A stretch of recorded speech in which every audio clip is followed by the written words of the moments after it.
Let us be upstanding as we usher in His Excellency, the President, as he comes forward to launch this program. Thank you very much, Excellency. Asanteni sana. Good morning, everybody. Please take your seats. Asanteni sana.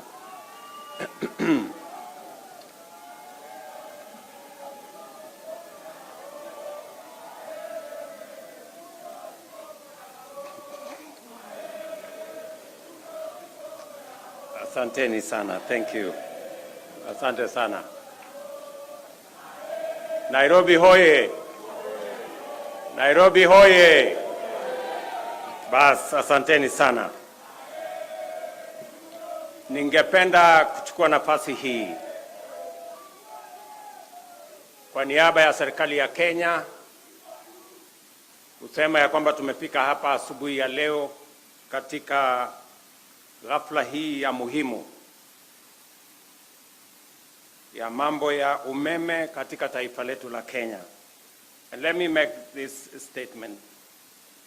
The World Bank Country Director, distinguished guests, ladies and gentlemen, it is a great pleasure for me to join you today for this milestone event, one that brings us a definitive step closer to fulfilling a fundamental promise to the people of Kenya, achieving universal health coverage by the year 2030. Today, we sign contracts worth 11.6 billion to extend electricity to communities that have remained on the fringes of development. As you are aware, 76% or thereabout is in the asal parts of our republic. And for a very long time, they have been left behind because of the expansiveness of that region and because of other difficulties of communication, connectivity, and other challenges that have bedeviled that corner of Kenya for a very long time. The government of Kenya designed this COSAP program as an affirmative action program to take care of the people of the 14 counties that forms the northern part of Kenya. The 14 contracts signed today will establish 113 mini-grids, bring electricity to counties of Turkana, Marsabit, Samburu, Isiolo, Mandera, Wajir, Garissa, Tana River, Lamu, Kilifi, Kwale, and Narok. This marks a significant step and expansion of Kenya's growing energy revolution. Additionally, 6 contracts will be signed to ensure that 343 public health facilities, schools, and administrative offices are connected to electricity through standalone solar systems at a cost of 438 million. A further 316 solar water pumps, 4 boreholes worth 1.6 billion are in the final stages of procurement, ensuring that electricity not only lights homes, but also powers essential services for communities across Kenya. Today's event is more than just a contract signing. It is a reaffirmation of our unwavering commitment to inclusive development.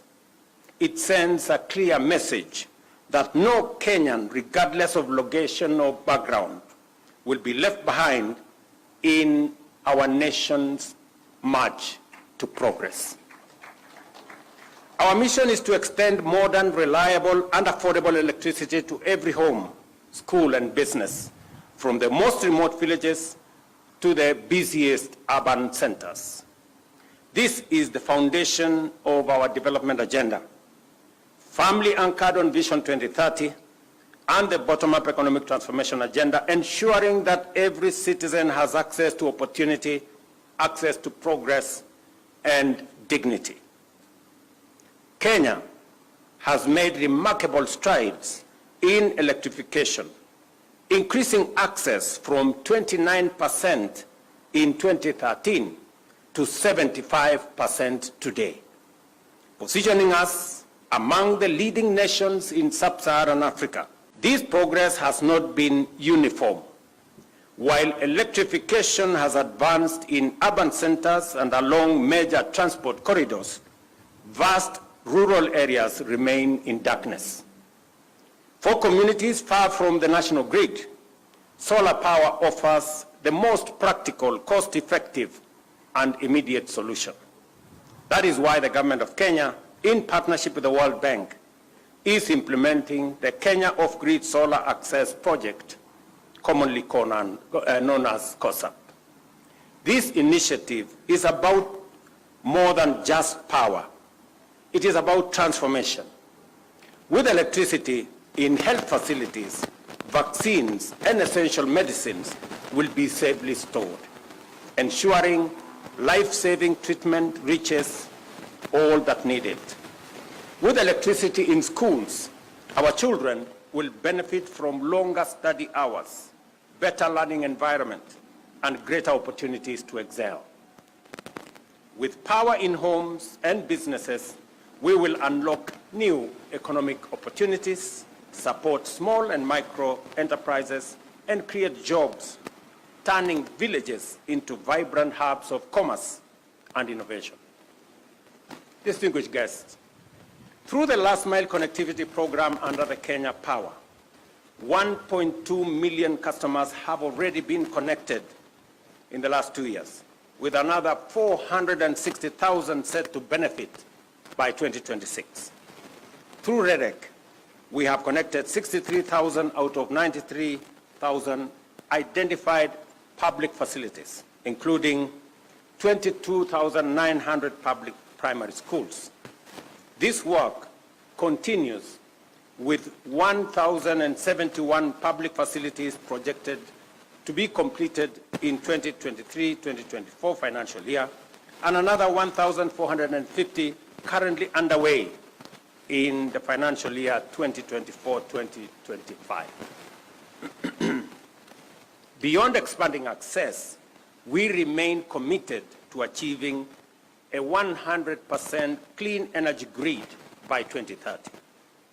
Diesel-powered stations are being hybridized and with solar PV systems, and plans are underway to install an additional 8 megawatts of solar power in Wajir County.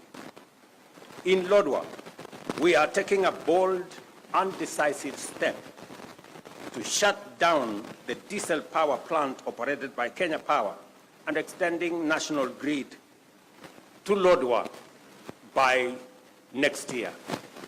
I am looking for that proud moment to switch off the diesel power plant in Lodwar for the first time. This includes constructing a 100-kilometer of 66 kilowatt power lines and a substation, at a cost of 900 million. These projects are clear statements of intent. We are reducing our dependence on costly and polluting diesel power, cutting energy costs, and reinforcing our climate commitments while enhancing access to our communities, to our villages, and to our towns. Until every household, school, business, and health facility in Kenya has reliable and affordable electricity. And I want to confirm that for the last 7 years, we've had estates, or in fact, areas like Kosovo here in Hospital Ward, Mukuru kwa Njenga, Mukuru kwa Ruben, Mugumoini in Embakasi West, that have lived in darkness for the last 7 years. I have given very firm instructions to the ministry, to REDEC, and to Kenya Power to develop a mechanism where we will light up those estates and those areas of Nairobi. It cannot be that in the capital city of Kenya, there are citizens living in darkness. And the Departmental Committee of Energy at the National Assembly, as we engage with the supplementary budget, we must provide resources for that to happen so that we can light up those areas of Nairobi as we light up the bigger part of northern Kenya. And we are intentional. We are deliberate as we do this because we must develop this country in a wholesome manner. Last week or the week before, I was in northern Kenya and I did announce a major road artery that will be constructed from Isiolo through Wajir all the way to Mandera. And many people assume or think it is a joke. Let me tell you, good people, you know, in this country sometimes we take matters of life and death as if it is a joke. I am committed to delivering on that 750 kilometer of road from Isiolo to Mandera because for a very long time we have left northern Kenya behind. And it is a deliberate statement by the government of Kenya through this administration that no part of Kenya will be left behind. We did develop a transport corridor that connected Mombasa to Malaba, and that is why our development has concentrated on that transport corridor. It is time that we have a second transport corridor that goes all the way to Mandera. And I want to ask the people of Kenya, as we develop that transport corridor, there will be huge opportunities. Take time and sample those opportunities. Find your way and develop.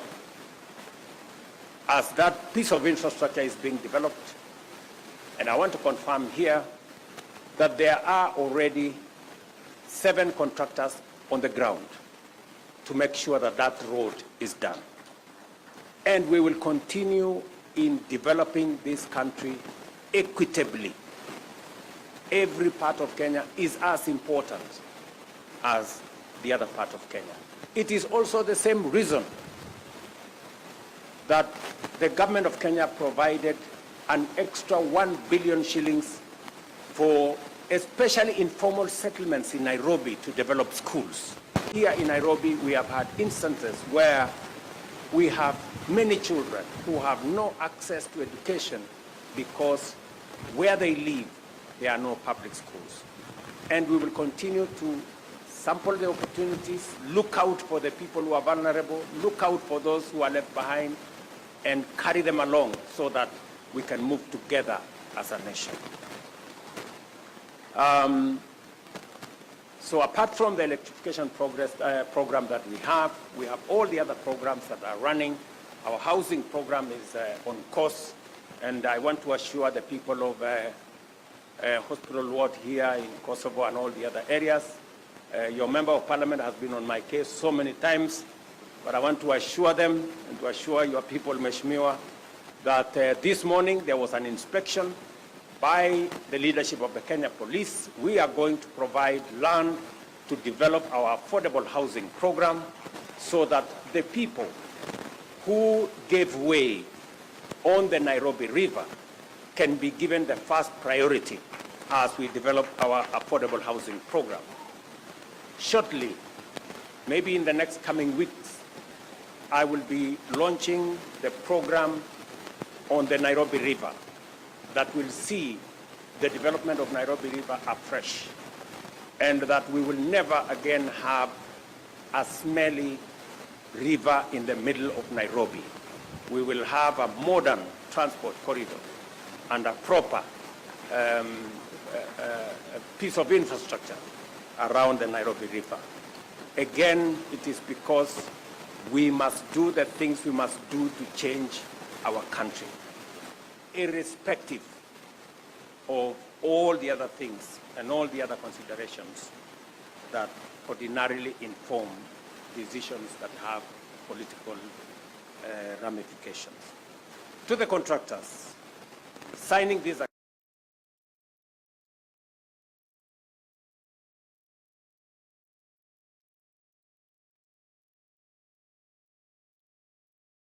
present here, members of parliament and community representatives, I ask for your support in ensuring this project succeed and deliver tangible benefits to the Kenyans that will benefit from these facilities. And you have my commitment, that of this administration, to work together in partnership with you to make sure that we reach out to what the World Bank director here has given us, that this project is going to reach to about 1.1 million people in northern Kenya, in the 14 counties in northern Kenya, including Narok.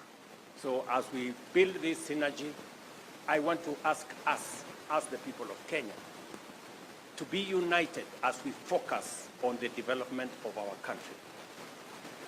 Elections are a one-day affair. Development is an everyday affair. And we must focus our energy on making sure that we close ranks in matters to do with the progress of our nation. And we ensure that we leave no one behind, and we engage everyone along the way as we build a nation, as we work on our development, as we work on our progress, as we work on creating jobs and having a nation that we can all be proud of. So let me encourage all of us as we conclude this event that I am looking forward to working with all the leaders, especially on the subjects that are important to the development of our country and that affect the people of the Republic of Kenya, because that is our calling, that is our responsibility, that is our assignment.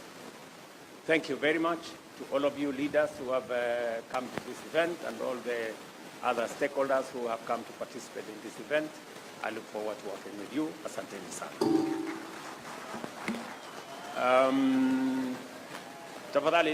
Tafadhali tunaweza keti chini kidogo. So viongozi wa Nairobi wameniuliza ya kwamba kuna sehemu ziko na matatizo ya umeme, vile nimesema hapa. Tayari tushakubaliana mpango ambayo tutakuwa nayo. Watu wa REREC, watu wa Kenya Power chini ya uongozi wa wizara watapanga haya maneno, na tumeambia kamati ya bunge wakati tunatengeneza budget ya supplementary next week tuhakikisha kwamba kutakuwa na pesa ambayo itasaidia kuanzisha hiyo program. Tumekubaliana vile vile wakati tunatengeneza Kenya kwa ujumla. Kila sehemu ya Kenya ni ya muhimu. Leo tunazungumzia stima Northern Kenya, mahali kwa muda mrefu wamebaki nyuma na wamebaki kwa giza. Pia tunazungumzia wale wako katikati yetu hapa Nairobi. Kuna sehemu ya Nairobi pia vile kuna giza kule Northern Kenya, pia kuna giza hapa Nairobi katikati. Na tumesema pia hawa watu wa Nairobi wanaoishi hapa Kosovo, Mugumoine kule Embakasi West, wale wanaoishi Mukuru kwa Njenga, Mukuru kwa Ruben na sehemu zingine za Nairobi ambazo bado ziko na giza, pia tutawashughulikia ndio tuweze kuhamasisha Wakenya wote na tuweze kutembea kwa pamoja. Mimi vile vile nataka sote kama viongozi, wananchi, tuungane na tushirikiane katika harakati ya kusukuma mambo ya maendeleo. Kwa Nairobi, wananchi wengi asilimia kubwa ya Nairobi wanaishi katika sehemu ambazo hazina barabara, haina maji, haina stima, na ndio sababu program yetu ya affordable housing tunaitumia kuisukuma, na mimi niko na imani ya kwamba kwa ushirika wa wananchi na viongozi wa hapa Nairobi na Kenya mzima tutaweza kutekeleza mpango huo kwa manufaa ya vijana wetu watakaopata ajira katika sehemu hizo, kwa faida ya wananchi ambao wanatafuta makao, na vile vile kuhakikisha kwamba tunaishi katika mazingira na mji ambao uko na mpango, uko na taratibu, na tunaendelea mbele sisi zote kwa pamoja. Asanteni sana, na mimi nawatakia heri. Asante.